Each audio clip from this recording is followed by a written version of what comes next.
जय हिंद बच्चों।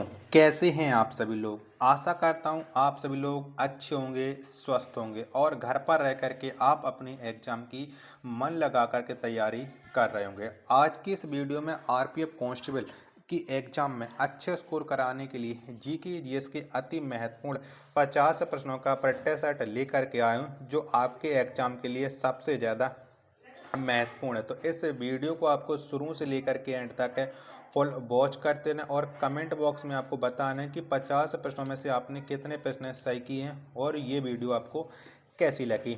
वीडियो पसंद आया तो वीडियो को लाइक, कमेंट और चैनल को सब्सक्राइब करना ना भूलें। तो फिर चलिए शुरू करते हैं। तो पहला प्रश्न आ जाता है आपके सामने कि पुरातात्विक स्थल सुरकोटदा किस राज्य में स्थित है।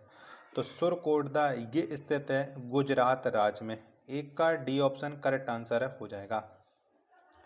दूसरा प्रश्न आ जाता है कि ऋग्वेद 4 वेदों में से पवित्रतम वेद है, जिसमें 10,600 रचनाओं के सूक्तों के 10 अध्याय शामिल हैं। तो बताओ कितने सूक्त हैं।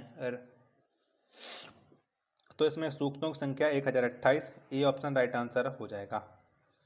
तीसरा प्रश्न आपके सामने कि मौर्य शासन के दौरान निम्नलिखित में से किस प्रांत को कर्नाटक में सोने की खान का केंद्र माना जाता था। तो बताओ 3 का राइट आंसर क्या हो जाएगा। तो ये सुवर्णगिरी इसका राइट आंसर हो जाएगा। चौथा प्रश्न है कृष्णदेवराय वंश से संबंधित है। तो कृष्णदेवराय का संबंध कौन से वंश से है। तो इनका संबंध वो तुलुप वंश से है। ए ऑप्शन करेक्ट आंसर हो जाएगा। पांचवा प्रश्न आ जाता है कि सिंधु घाटी की सोनार घाटी से जोड़ने वाली शाही सड़क का निर्माण किसने कराया था। तो शाही सड़क का निर्माण किसके द्वारा कराया गया था। तो ये निर्माण शेर शाह सूरी के द्वारा निर्माण कराया गया था। 5 का डी ऑप्शन राइट आंसर हो जाएगा।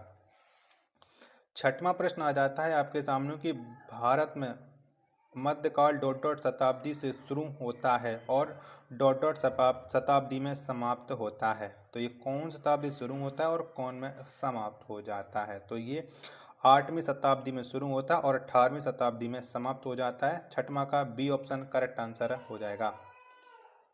चलिएगा अगला प्रश्न है प्रश्न संख्या 7 है आपके सामने कि भारत में देसी भाषा प्रेस अधिनियम किसने पेश किया। तो बताओ ये किसके द्वारा लाया गया था। 7 का राइट आंसर क्या हो जाएगा। तो ये लाया गया था लॉर्ड लिटन के द्वारा। 7 का सी ऑप्शन राइट आंसर हो जाएगा। चलिएगा अगला प्रश्न है प्रश्न संख्या 8 है आपके सामने कि स्वदेशी आंदोलन की शुरुआत भारत में के दौरान हुई थी। तो बताओ किसके दौरान हुई थी भारत में स्वदेशी आंदोलन की शुरुआत। 8 का राइट आंसर। तो ये बंग भंग विरोधी आंदोलन के दौरान हुई थी। 8 का सी ऑप्शन करेक्ट आंसर हो जाएगा। 9वां प्रश्न आ जाता है कि अंग्रेजों द्वारा कोलकाता में संगमरमर की एक विशाल इमारत का निर्माण कराया गया था, जो ताजमहल की प्रतिकृति है। इस इमारत का नाम बताइए। तो बताओ इस इमारत का नाम क्या है। तो इस इमारत का नाम है वो है विक्टोरिया मेमोरियल। 9 का बी ऑप्शन करेक्ट आंसर हो जाएगा। अगला प्रश्न आ जाता है आपके सामने प्रश्न संख्या 10।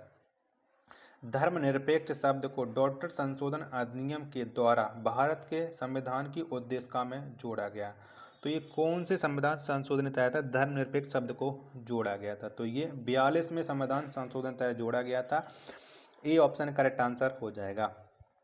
11वां प्रश्न आ जाता है कि संसद के 2 क्रमिक सत्रों के बीच अधिकतम कितना अंतराल होता है। बताओ कितना होता है। तो इनके बीच जो अधिकतम अंतराल होता है वो 6 माह होता है। 11 का डी ऑप्शन करेक्ट आंसर हो जाएगा। 12वां प्रश्न आ जाता है कि अखिल भारतीय सेवाओं के निर्माण के लिए कौन उत्तरदायी होता है। तो अखिल भारतीय सेवाओं के निर्माण के लिए जो उत्तरदायी होता है वो राज्यसभा होती है। 12 का ए ऑप्शन करेक्ट आंसर हो जाएगा। नेक्स्ट प्रश्न है प्रश्न संख्या 13 है आपके सामने कि भारतीय संविधान के किस अनुच्छेद में कहा गया है कि मंत्रिपरिषद लोकसभा के प्रति सामूहिक रूप से उत्तरदायी होगी। तो ये कौन से अनुच्छेद में कहा गया है। 13 का आंसर आपको बताना है। तो ये अनुच्छेद 75 के 3 में कहा गया है। ए ऑप्शन राइट आंसर हो जाएगा। 14वां प्रश्न है आपके सामने कि निम्नलिखित में से कौन से राज्य में विधान परिषद है। तो बताओ कौन से राज्य में विधान परिषद है। 14 का राइट आंसर है क्या हो जाएगा। तो आंध्र प्रदेश राज्य में विधान परिषद है। 14 का डी ऑप्शन करेक्ट आंसर हो जाएगा। 15वां प्रश्न आ जाता है कि भारतीय संविधान के अनुसार उच्च न्यायालय के न्यायाधीशों का स्थानांतरण करने का अधिकार है, तो ये अधिकार किसके पास है? 15 का आंसर आपको बताना है। तो ये अधिकार है, ये भारत का मुख्य न्यायाधीश के पास है। 15 का ए ऑप्शन राइट आंसर हो जाएगा।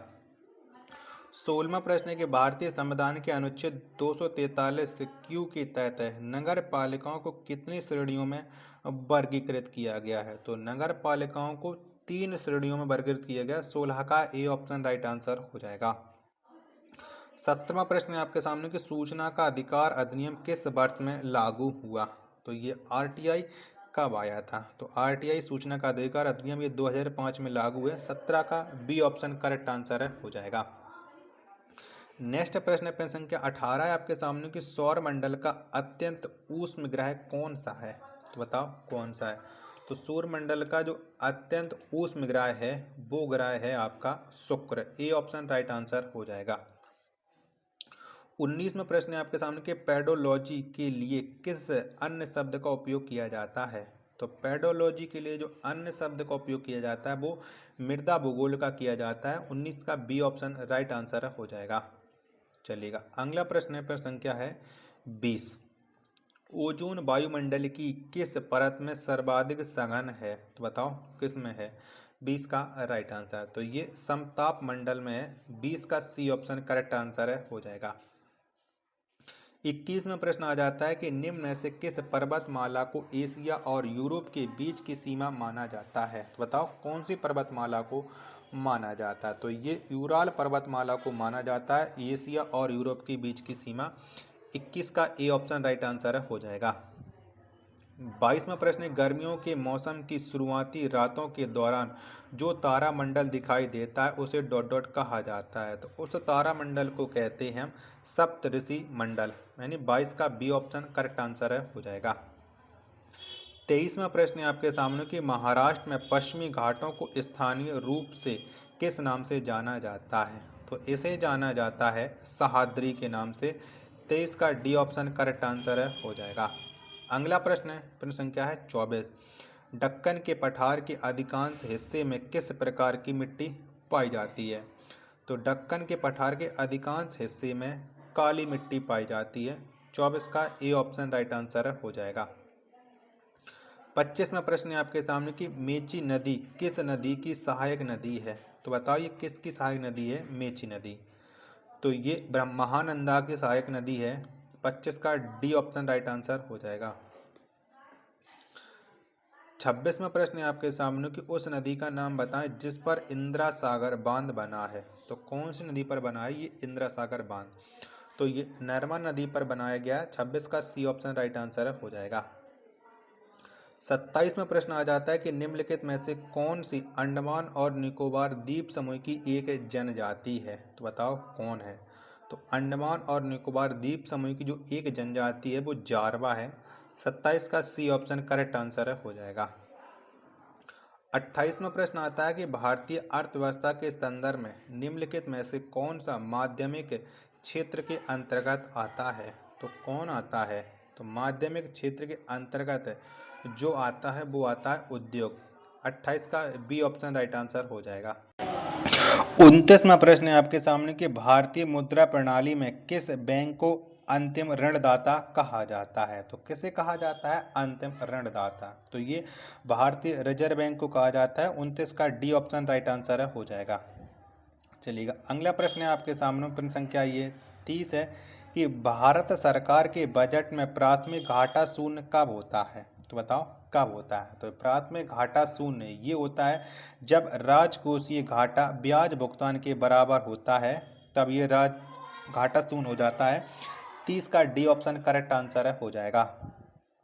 31वां प्रश्न है आपके सामने कि स्वच्छ भारत मिशन किस लिए है? तो बताओ किस लिए है? तो भारत को स्वच्छ एवं स्वस्थ बनाने के लिए स्वच्छ भारत मिशन है।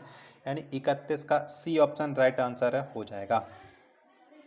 32वां प्रश्न है आपके सामने कि पेपर गोल्ड शब्द डॉट डॉट से संबंधित हैं। तो बताओ किससे संबंध रखते हैं ये पेपर गोल्ड? तो इनका जो संबंध है वो है अंतर्राष्ट्रीय मुद्रा कोष द्वारा हस्तांतरित संपत्ति के लिए। 32 का डी ऑप्शन राइट आंसर हो जाएगा।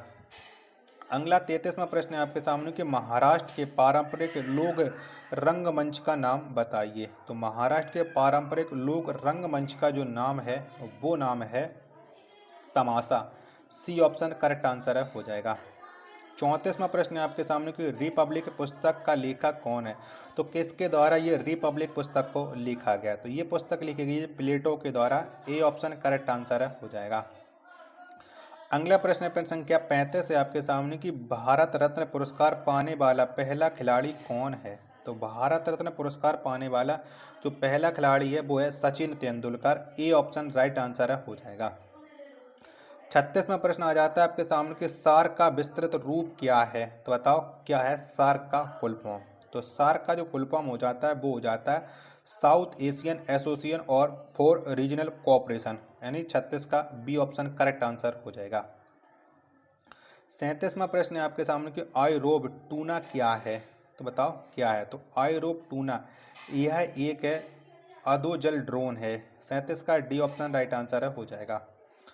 38वां प्रश्न है आपके सामने कि लियोनेल मेसी इनमें से किस खेल से संबंधित हैं। तो बताओ लियोनेल मेसी का संबंध है वो किस खेल से है। 38 का राइट आंसर क्या हो जाएगा। तो इनका संबंध फुटबॉल से है। डी ऑप्शन करेक्ट आंसर हो जाएगा। 39वां प्रश्न है आपके सामने कि भारत के अलावा इनमें से किस देश का राष्ट्रीय खेल मैदानी हॉकी है। तो बताओ कौन से देश का है। 39 का राइट आंसर तो ये पाकिस्तान का है। डी ऑप्शन करेक्ट आंसर हो जाएगा। Sorry B option correct answer हो जाएगा।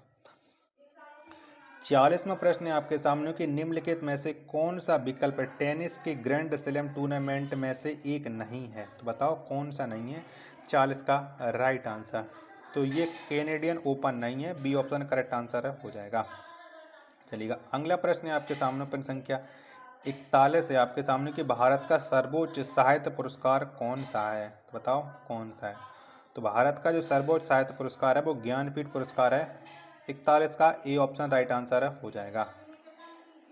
42वां प्रश्न है आपके सामने कि प्रतिष्ठित ग्रैमी पुरस्कार निम्नलिखित में से किस क्षेत्र में उत्कृष्टता हेतु प्रदान किया जाता है। तो बताओ ये किस में किया जाता है। 42 का राइट आंसर तो ये संगीत के क्षेत्र में किया जाता है। बी ऑप्शन करेक्ट आंसर हो जाएगा। 43वां प्रश्न है आपके सामने कि 10 न्यूटन का बल किसी वस्तु पर कार्य कर रहा है। वस्तु बल की दिशा में 5 मीटर विस्थापित होती है तो किया गया कार्य तो कितना हो जाएगा किया गया कार्य। जब हम इसको सॉल्व करेंगे तो 50 जूल हो जाएगा। C option right answer. 44वां प्रश्न है आपके सामने गति के समीकरणों के संबंध में निम्नलिखित में से कौन सा गलत है। तो बताओ इनमें से कौन सा समीकरण गलत है। 44 का राइट आंसर तो 2as बराबर यू स्क्वायर माइनस के बी स्क्वायर ये समीकरण बिल्कुल गलत है। 44 का ए ऑप्शन करेक्ट आंसर हो जाएगा। 45वां प्रश्न है आपके सामने कि ब्रह्मांड की एंट्रोपी की प्रवृत्ति होती है। तो बताओ कैसी होती है। तो इसकी जो प्रवृत्ति है वो अधिकतम होती है। डी ऑप्शन राइट आंसर हो जाएगा। 46वां प्रश्न है आपके सामने कि एक इलेक्ट्रॉन में ऋणात्मक आवेश होता है। तो बताओ कितना होता है। तो एक इलेक्ट्रॉन में जो ऋणात्मक आवेश होता है वो होता है 1.6 × 10 की पावर -19 कूलाम।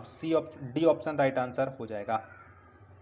47वां प्रश्न है कि इनमें से कौन सा धातुओं की अभिक्रियाशीलता के आधार पर सही अवरोही क्रम है। तो कौन सा है। 47 का राइट आंसर तो ये सी वाला इसका करेक्ट आंसर हो जाएगा। 48वां प्रश्न है कि इनमें से किस प्रकार की कोशिकाएं पादपों में समवाहिनी ऊतक का भाग नहीं होती हैं। तो बताओ किस प्रकार की कोशिकाएं नहीं होती हैं। तो ये कोलिन काइमा इसका राइट आंसर हो जाएगा। 48 का ए ऑप्शन। 49वां प्रश्न है आपके सामने कि अनुवांशिक लक्षणों के जीन समूह को कहते हैं। तो बताओ इसे क्या कहते हैं। तो इन्हें कहा जाता है जीनोटाइप। 49 का सी ऑप्शन राइट आंसर। 50वां और अंतिम प्रश्न है कि निम्नलिखित में से कौन सा जीव पुनर्जन्म और मुकुलन द्वारा प्रजनन कर सकता है। तो ये कौन सा जीव कर सकता है। तो ये हाइड्रा कर सकता है। सी ऑप्शन राइट आंसर हो जाएगा। वीडियो पसंद आए तो वीडियो को लाइक कमेंट और चैनल को सब्सक्राइब करना ना भूलें। मिलते पर अपने एक और नेक्स्ट वीडियो के साथ। तब तक के लिए धन्यवाद। जय हिंद। वंदे मातरम।